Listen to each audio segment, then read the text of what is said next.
Welcome back, y'all. Now, when I say that I want this couple to work, or I should say I wanted this couple to work, I meant that. Don't know that that's still how I feel because it seems like week to week, Olajuwon is not showing growth. He's showing surface growth. There are things that he will do, make minor tweaks from his behavior the week prior, but he also will make sure that you are aware that he has made tweaks from the week prior. And that's not a real sign of growth. When you are attempting to improve yourself, you do the work quietly. You don't need to boast and brag about how much progress you have made. And he did this in this episode in which he mentioned that has learned how to talk to her and not talk at her. But he clearly hasn't, because we see later in this episode that that's exactly what he's doing again. He thinks he's making strides, and I also don't think that he is making any changes that truly address Katina's concerns. It's more about making himself look as if he's evolved and as if he's growing as a man. He's not. And I also notice with his body language, with his facial expressions, a lot of this is for the look of it, be it the camera, be it for Katina's perception of him or whatever, but it's not genuine. And the reason I know that is because when he was faced with an opportunity to show some of his growth, he didn't do it. That outburst at the dinner table about, and the whole thing with the phone and the dating app and all that other stuff, that's old Olajuwon behavior. Now, he might try to frame it a little different, but it's the same thing. He is the same person he was when he started this journey. I don't see where there's going to be any change because I don't think Olajuwon thinks that there needs to be any change. I think he thinks he is perfect as is. Therefore, he doesn't need to do anything. Now, what he does need to do is put his foot on Katina's neck so that she can change and adapt and be the woman he wants her to be. But there's going to be no real self-reflection on who he is and his shortcomings and what he needs to improve on in order to be a good partner, let alone a good husband.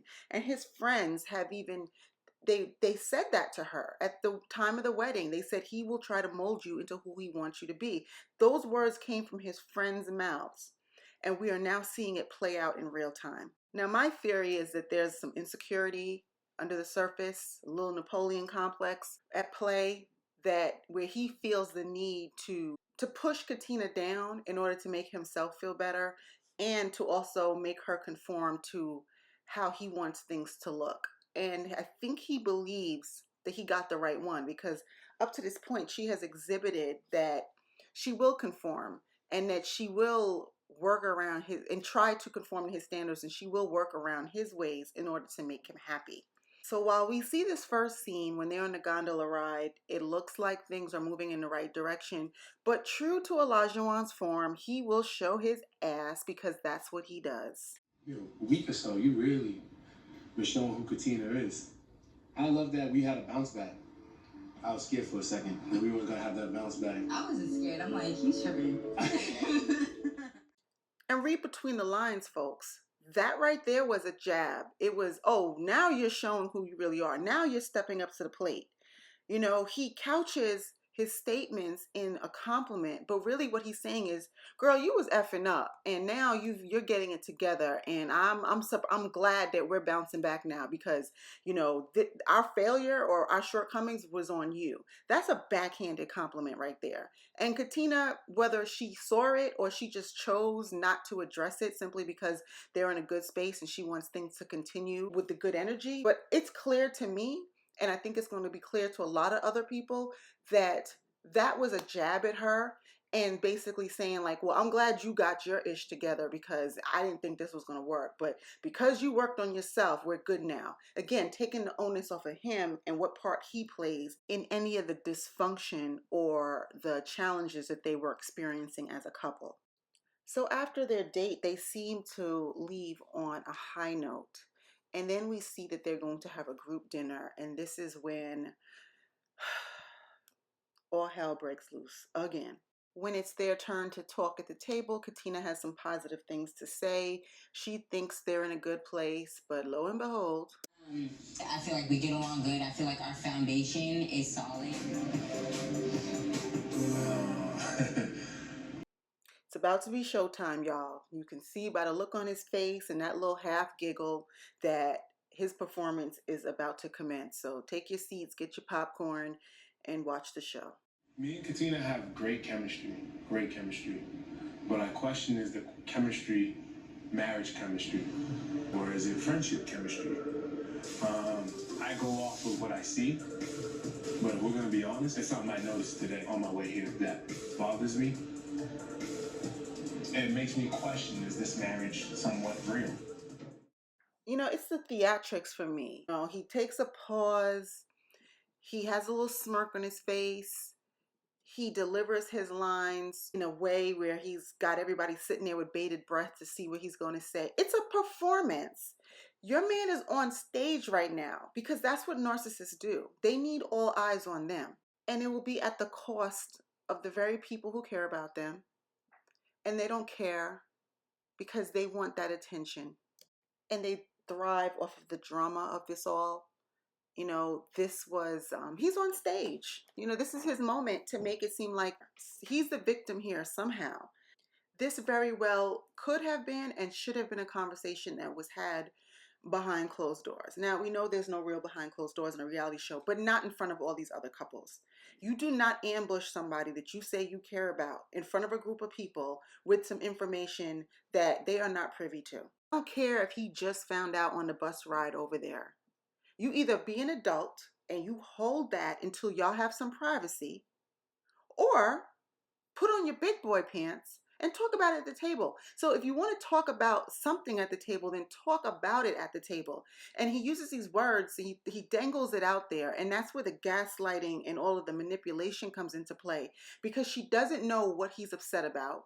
So she's sitting here at a loss. She's feeling embarrassed. She's confused. People are embarrassed and confused for her, when all you have to simply do is say what it is that you've seen. And let that be if you want it to be for everybody's consumption, then let it be for everybody's consumption. But what you can't do is dangle this little piece of information out there and then go further to say, well, I could say more, but if I do, it's going to make her look bad. That's gaslighting, manipulation, it's mind games. It's all of that shit 101. And this is the same person who, when they had their last discussion, said he was going to try to change and, you know, and wants us to think that he's making strides. And then you take this example, this same platform, to show us how much you have not evolved.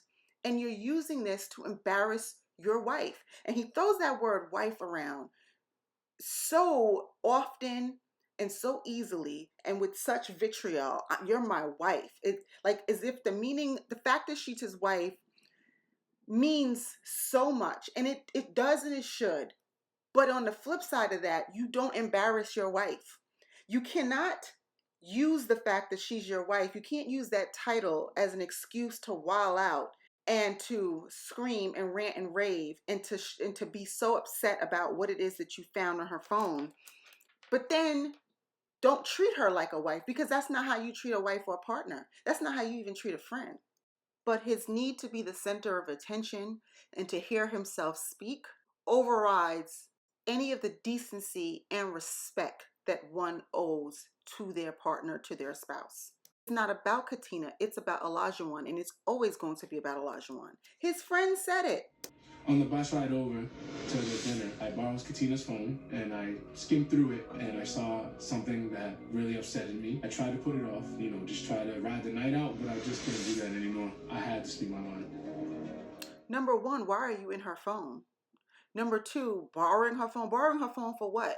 You're in a freaking Sprinter on the way to dinner. You have your own phone. What are you borrowing it for?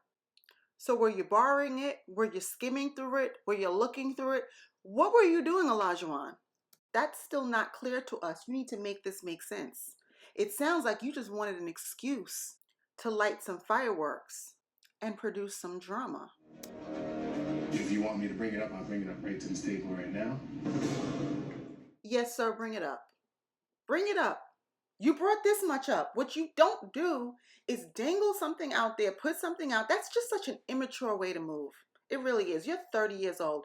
You beat your chest with this whole alpha male type thing. You know, you don't have student loans and you own a house and all these things, and you can like teach her how to be a woman, but you're not acting like a man. You're not acting like an adult. Forget the gender. That's not what adults do. Do you want me to say it? I'll say it. No, because I don't know what you're talking about.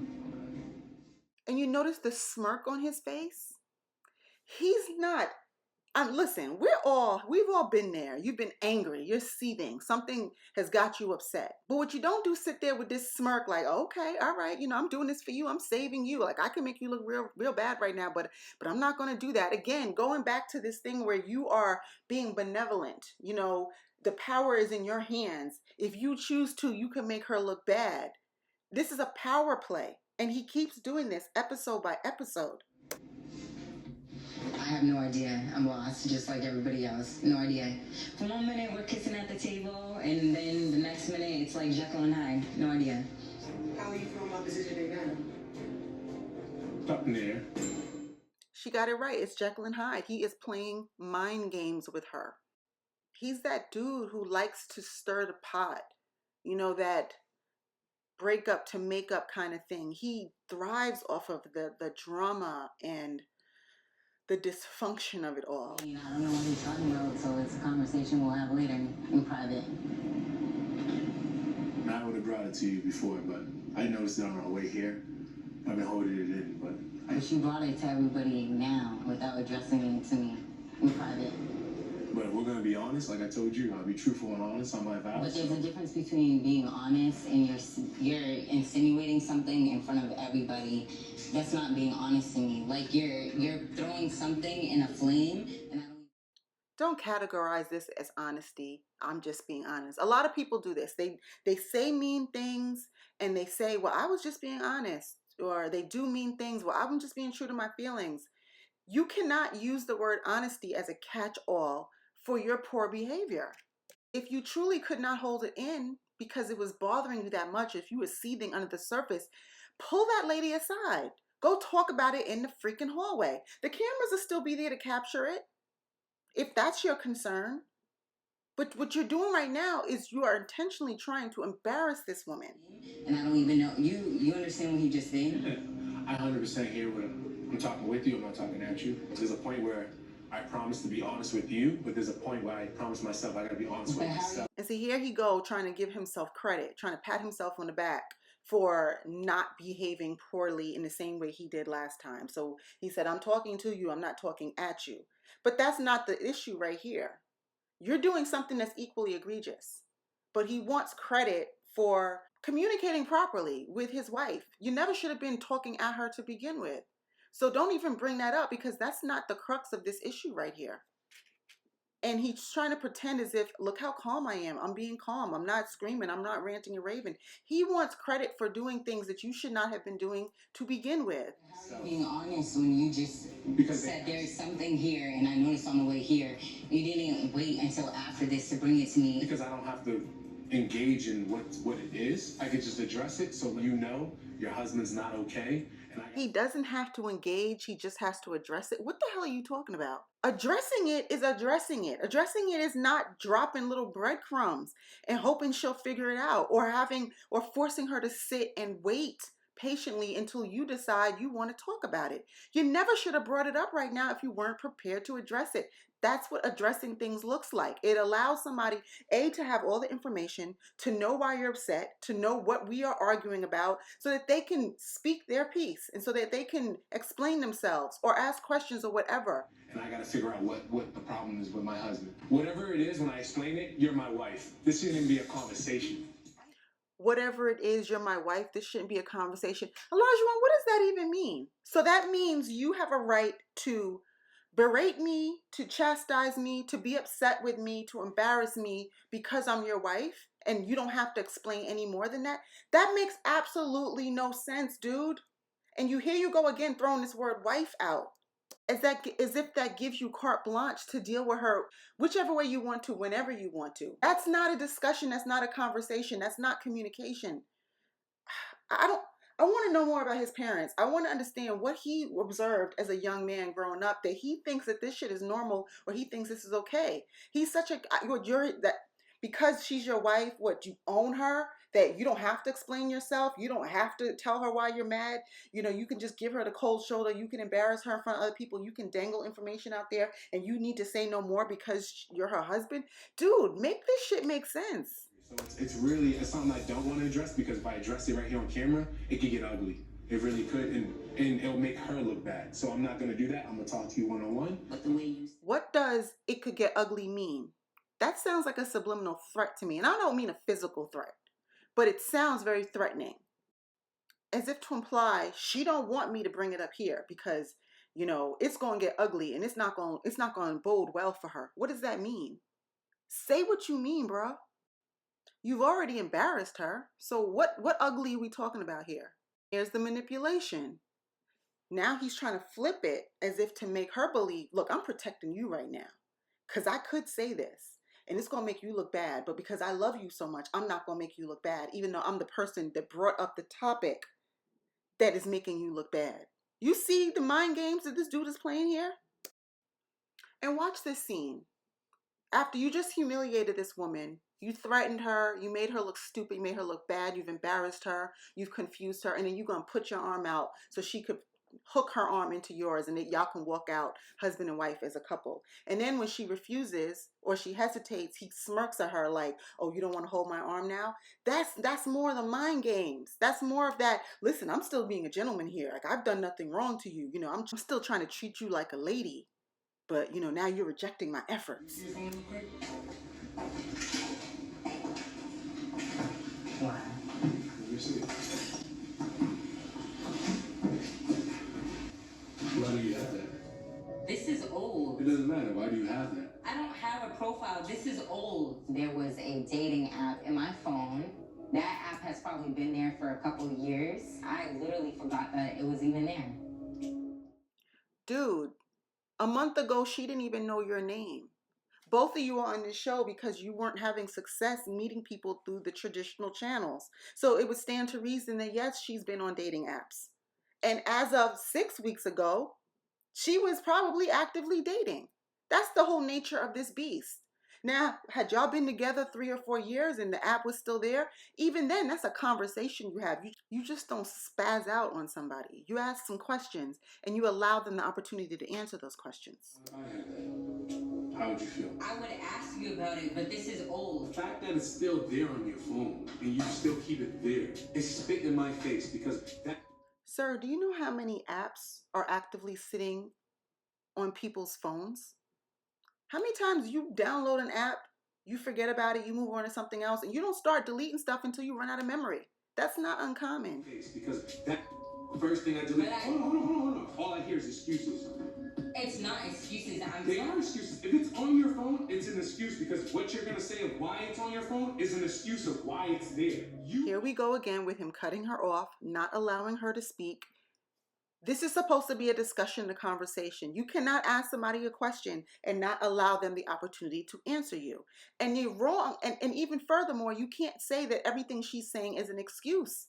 Then we don't need to have a conversation because you've already figured out this whole thing. So go ahead and move into the spare bedroom and let's not waste each other's time and just say no on decision day. Or better yet, do like your boy Chris did and make today your decision day. Since you've already figured this whole thing out, you don't need to have a conversation with Katina because you already know anything she says is going to be excuse. Nothing she says is going to have any validity. Nothing is going to make sense to you. So then why are you even talking to her about it? Why did you even bring it up? You should have just held this in your pocket and be like, oh, okay, this chick is still out here. She's still for the streets. I'm just going to say no. But no, why didn't you do that? Because you wanted this opportunity to just berate her, to scream on her, to get your point across, to bring attention to yourself. But you really don't want no resolution because with a resolution comes from two people having an exchange, a back and forth where there's a meeting of the minds. But you're not even allowing that to happen because you have already figured out the whole story here. You are married. If your friend was married and they told you I have this on the phone, would you think that's up? Answer. Of course, but... Okay, so that's all you have to... So that's all you have to hear is, Katina, if I had this on my phone, would you think it's OLAJUWON? Even if it's not used, would you think it's up? I would ask you if you were to tell me, if I brought it to your attention and you're like, I forgot I had it there and you don't have an account, I'm not gonna be to the level that you're on. I'm not. You're not listening. Again, he won't even let her speak. Disgraceful. You are a stranger. You are a stranger. I have to put in my 100% faith into a woman I do not know, and I am putting my heart into this woman. Well, if she's a stranger to you, then you're a stranger to her, which supports why she would still keep the app in her phone. Because we have not finished this process, sir. You just said you don't know what you're going to do on decision day. You're halfway to the finish line. Nobody knows for sure that this is going to work.